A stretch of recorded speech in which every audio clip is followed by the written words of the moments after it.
Hello and welcome to the Silkway Rally 2019, an international rally raid that takes an entire new route this year. The participants have already seen Baikal, the world's deepest lake, for the first time, and then half the stages are set in Mongolia, a previously unexplored territory for the Silkway competitors. The final stages will be in China.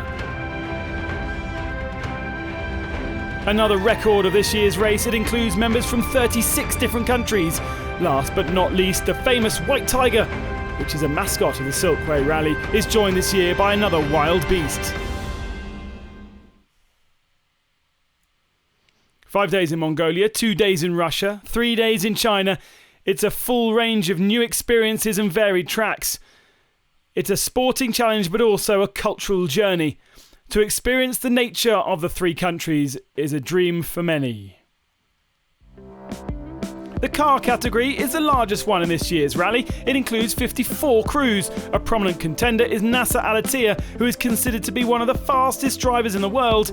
Al-Attiyah arrived in Siberia a few days before the start and has already driven down to Lake Baikal. Yeah, first time I come here, but I am really happy to be here. We spent 2 days in the lake, big lake. Never I see in my life like this. Yes, we catch fish. Yeah, we enjoy a lot, and just now we are ready for Silkway. Big fish. Big fish. Last year's champion in the cars, Yazeed ALRAJHI, also comes from Middle East. Only one will come out as champion, so the battle was bound to be spectacular. This time, Yazeed drives a different car in place of his Mini, a new Toyota. The navigator has also changed in Dirk von Zidwitz. I am happy here is different stage, different terrain.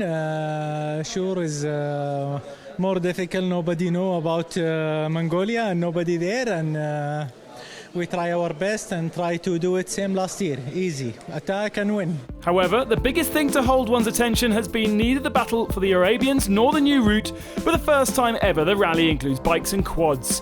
Their respective riders are a significant share of the nearly 100 competitors this year, and they include British rider Sam Sunderland, who is #1 contender in the bikes. It's the first time for me, and I heard a few bear stories, so I'm a little bit worried about that. Hopefully I don't see any on the route. Oh, bears. If I break down in the wrong place or get stuck somewhere, I don't know, but no, we'll be good.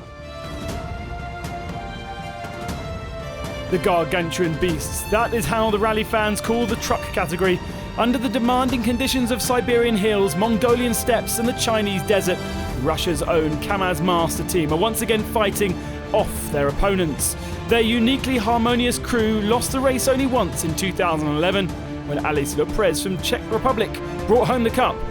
Last year, race favoured one Kamaz crew, Andrei Karganov, and the odds are once again in his favour.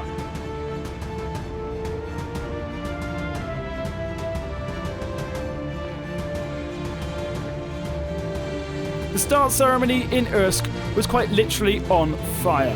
Air temperature rose to 32 degrees Celsius, which hopefully dispelled the stereotypes of Siberia being a land of snow. The city stands on the river Angura, and it's the gateway to Lake Baikal. That was in fact the first landmark in a series to follow the route to 2019 Silkway, the rally that promises to be the most unexpected and captivating in its 10-year race history.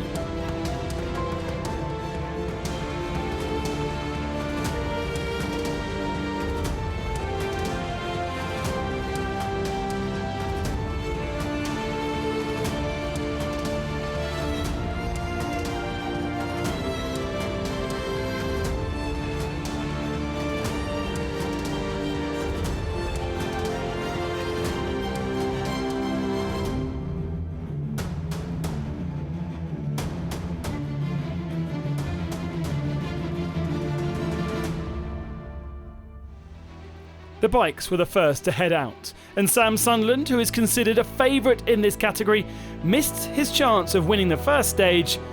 The BENAVIDES brothers took the first 2 slots, which is remarkable, if only for the fact that the siblings are riding for different teams this year.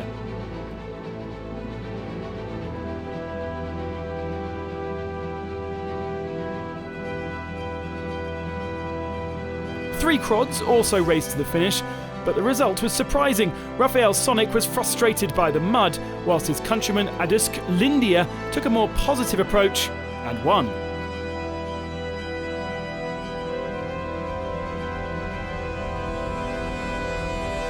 I love this. This is the pure energy for me. When I see that kind of track, so dirty, so muddy, I love this. I've got 4x4, so wow.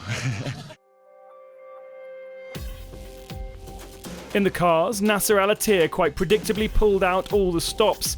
He raced to the stage and finished in a blink of an eye, just under the 30-minute mark. As a result, the Qatari racer arrived with an advantage of 2.5 minutes, which might come as déjà vu as he has finished the first stage at the last year's Silkway Rally with the same lead. Jeremy Pellichet from France finished second with a time of 31 minutes and 58 seconds.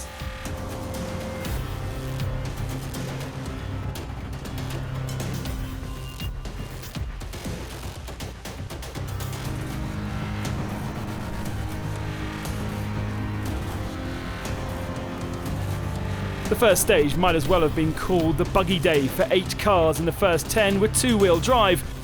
Unfortunately, the same cannot be said about the SSVs. Sergei Karagin had an electrical problem and his crew had to wait for their team member Alexei Shminotev to come and tow the vehicle to the finish. Another SSV to run into problems was that of American Austin Jones. He was trying to overtake another vehicle when he hit a tree stump and he damaged his front end.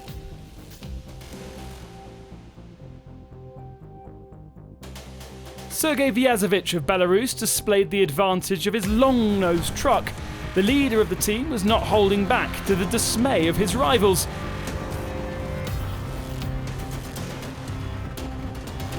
Another leader in the top 3 is also from Maz. It's Alexei Vishnevsky. A great start for the Belarusian team.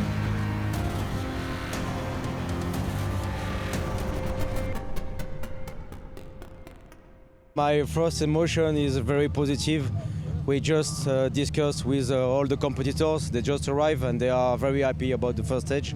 It was really nice, amazing landscape. It was also, they took a lot of pleasure for driving in the cars and on the motorcycles. And I'm very happy also to see that all motorcycles, all the bikers finish the stage in a safe condition, and really it's nice. The welcome of the people is absolutely incredible, and Sibaya is really fantastic.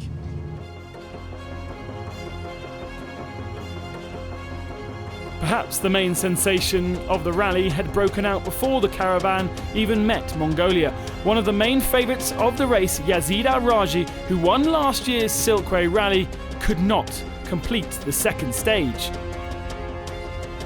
His Toyota stopped on the special stage between Bakel and Ulan-Ude. An hour later, his crew managed to get the car to get a bit further up the road, but not for long. The second stop became fatal. The engine died. Yazeed and his co-driver Dirk spent 4 hours waiting for assistance under the scorching sun. The next stage on Yazeed's route would be his last, and he flew home.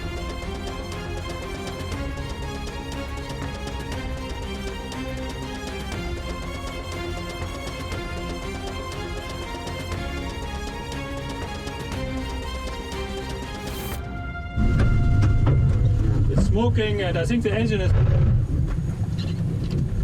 Look at the back, it's smoking.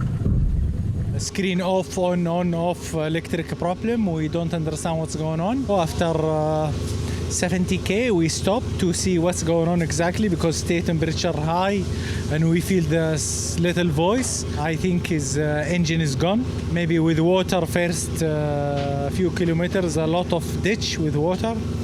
And that's what's going on. I think the belt is cut, maybe. Somebody pull us and we start the engine again and it's not work. Unlucky, shame. As the favourites fighting for the win, the novices dreamed of the finishing line only. David Bensadoun from Canada has never been to Mauritania, and it's his first time at the Silkway Rally. He's, of course, very, very excited.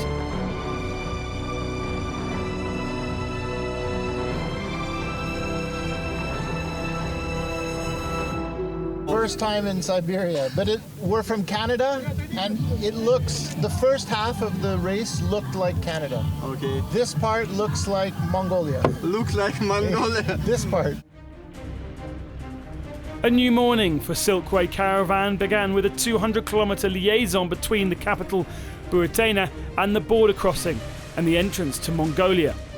On the way, the landscape gradually changed, and after the customs formalities, so did the attitude of the public and officials. Mongolia is very pleasant, and very pleased to be among the states that host this rally. After having received the stamp in their passports, crews were ready for Special Stage 3.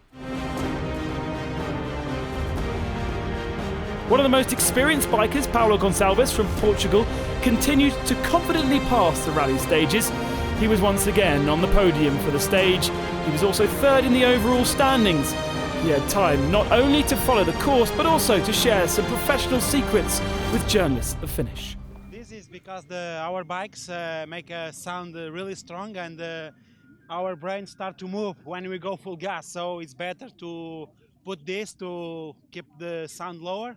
And like this we can push and without troubles on our head in the evening. Sometimes if we lose this, we sleep all night, hurt the bike full gas. So it's better, don't forget this.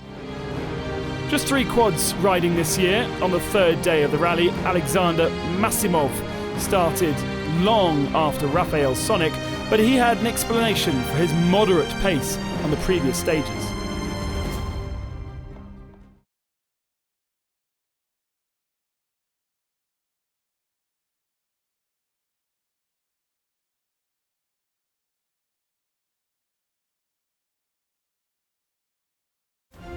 Rafal SONIK finally got what he came for. The Polish racer loves hot weather, and Mongolia welcomed him with a heat wave. The veteran of the quads immediately cheered up. This is the rally. I enjoy it. The only problem I had today, not enough power in the engine. Maybe once or twice I stopped to make sure that I go a proper way. But the road book is perfect. The road book, somebody who did the road book did a great job. There is basically no mistake, no problem in the road book. It's only proper navigation and we go. As his major competitor had left, nothing held back the leader of the overall standings in the car category, Nasser Al-Attiyah. The Qatari continued to ace the stages, leaving no chance for his opponents. Yeah, it's very interesting. Nice landscape, it's very open and completely different from the first stage in Russia. But okay, we say welcome to Mongolia. There is no problems, but before the 10 kilometer we have a slow puncture and we decide to change, and but we take only 1 minute 10 seconds to change. In the trucks, the trio remained. Karganov, Shibalov and Yazeed were the fastest. In the first stage, Kamaz managed to beat the long-nosed Maz, but the Belarusian team was still leading overall.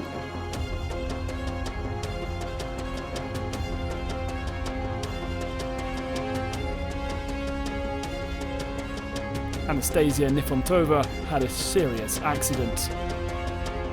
The famous Russian motorcyclist waited many years for the bikes to become part of the rally. She was ecstatic to see the fans cheer her on, but sadly she will not be able to continue the race. A hidden hole threw the woman in her air and she landed far from the bike. Thankfully, Vladimir Chagin's helicopter arrived, providing first aid until the medical team arrived and she was rushed to the infirmary.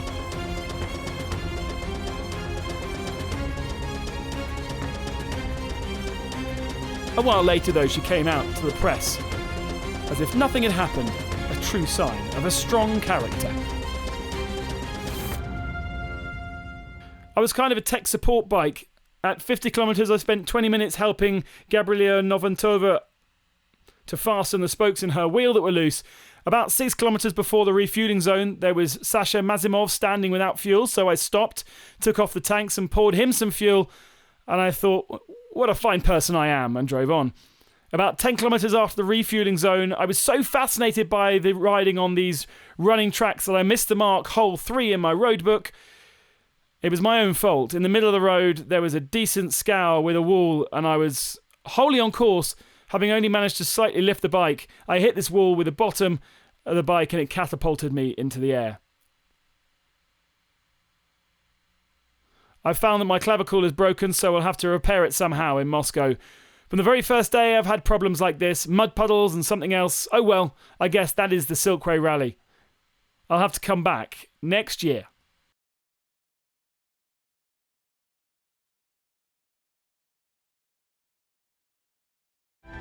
One of the strongest Russian drivers, Andrei Rudskoy, didn't race on stage 4. The mechanics were working around the clock to fix his G-force bars and allowed Andrei to return to the race the next day.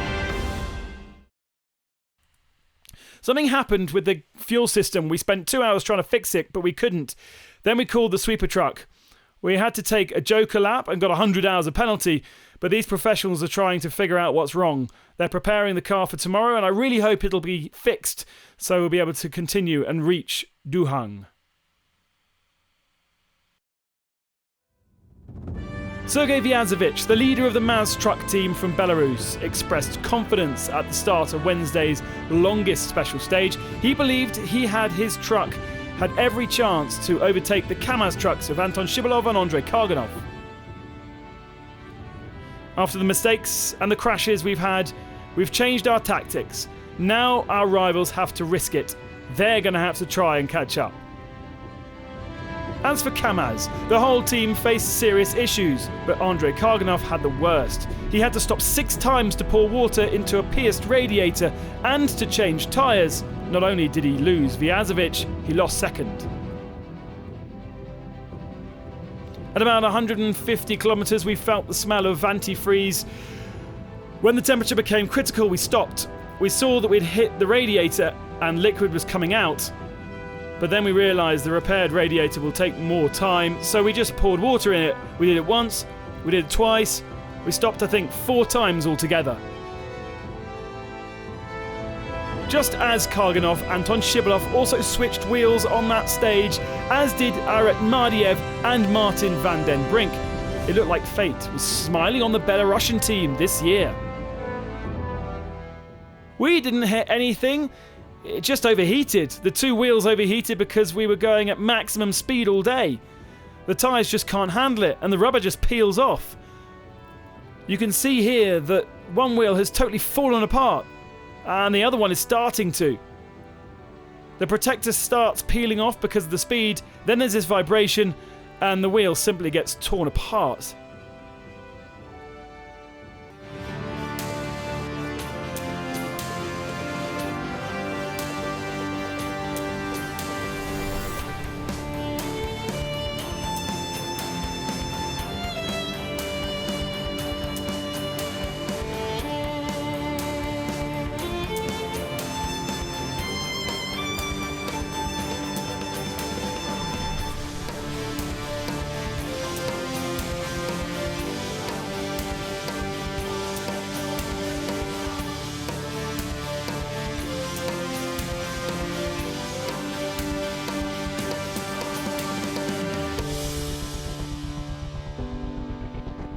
Another accident befell the bikes. The experienced racer Juan Barreda, who had displayed excellent speed and was in the top 3 overall, ran into a hole and was violently thrown off the bike.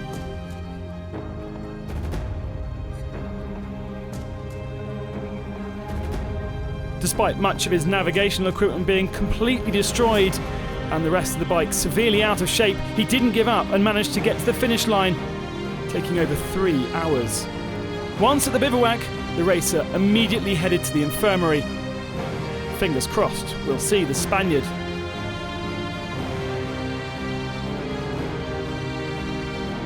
It was a heroic effort just to get the bike moving again, let alone then finish the whole stage.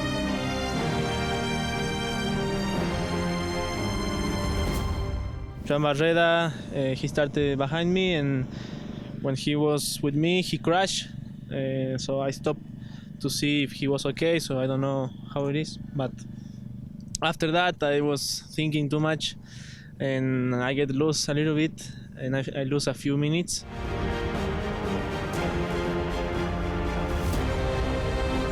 Sam Sunderland couldn't possibly witness this as he stayed ahead of the competition the entire day.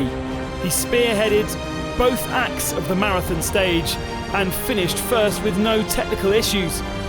The long stages you start to fatigue a bit because it's such high speed that you have to be so focused to not miss a rock or camel grass, and you have to be really alert the whole time with the speed of things, you know, so it's not easy.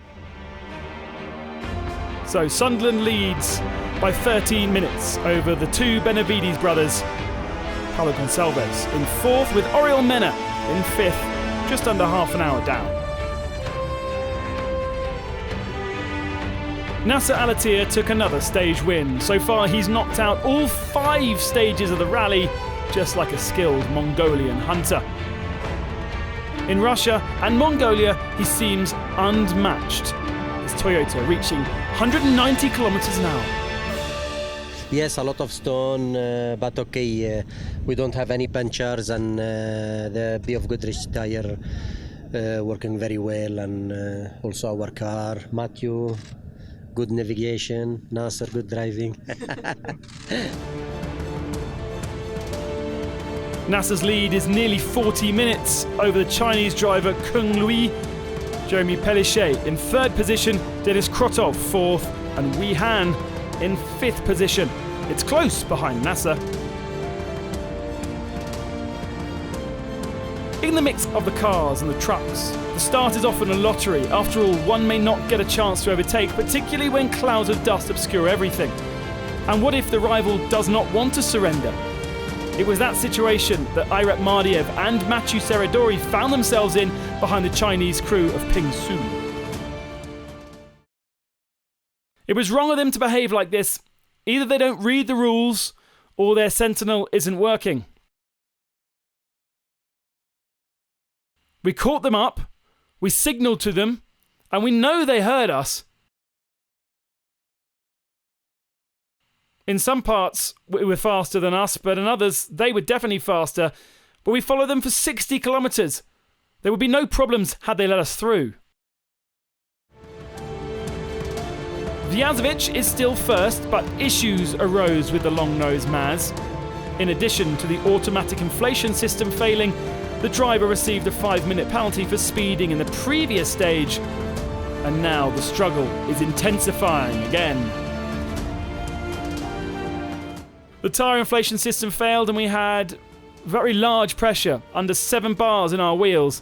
I think it was about 6.5, and it transferred to the car itself. It was very hard for us to drive. It was a very rough ride today. But the guys are taking a huge risk. I saw how Andrei Karganov was driving off-road today, and at this pace I highly doubt that his truck could possibly make the finish. Vyazovic, 16 minutes ahead of Anton Shibalov, Karganov, Mardiev and Martin ten Ven Brink, the first European.